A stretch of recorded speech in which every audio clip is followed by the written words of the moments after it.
zvipo zvinoshamisa baba munyika ino zvetinotenda tine masango tine mhuka zvinoyevedza tinotenda tine zvicherwa nezviwanikwa zvinokosha tinotenda makatipa chido chekusevenza isu maZimbabwe tinotenda makatipa rudo tinodanana isu maZimbabwe tinotenda nyika yeZimbabwe nyika ino nyika Zimbabwe makaida baba ilizwe leZimbabwe leliliswe nyika yeZimbabwe makaida baba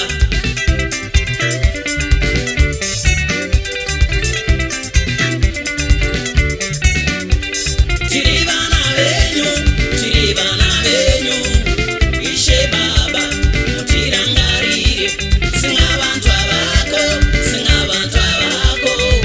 kosi baba sisaupele Lord we are your children your sons and daughters Zimbabweans at large remember so Lord navanotungamira nyika ino yeZimbabwe Mwari baba muvarangarire navose vanogara mundare reparamende Mwari baba mugove navo navose vanoshanda vachichengeta nyika Mwari baba mugove navo vafundisi vedu vamakasodza kufudza mweya mugove navo muve namadzishe madzimambo masadunu matare emhosva zivo ngaiwande kunana chiremba navakoti zvirwere zvipere nemvura baba ngainaye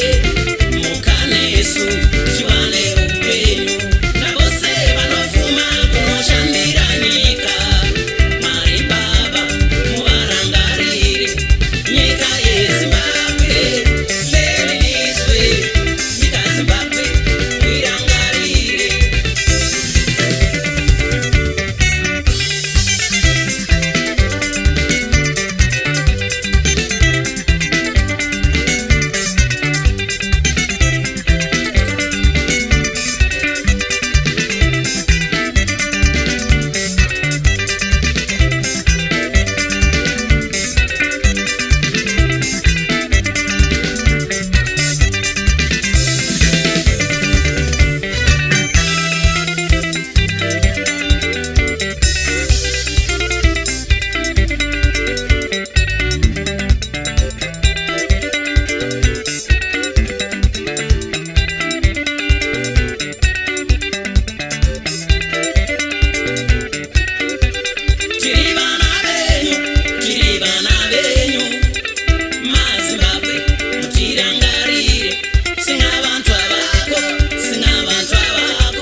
be thy name, thy kingdom come. Thy will be done on earth as it is in heaven. Give us this day our daily bread. Forgive us our trespasses as we forgive others. Lead us not in temptation, deliver us from evil. For thine is the kingdom, the power and the glory. For thine is the kingdom, the power and the glory. For thine is the kingdom, the power and the glory. For thine is the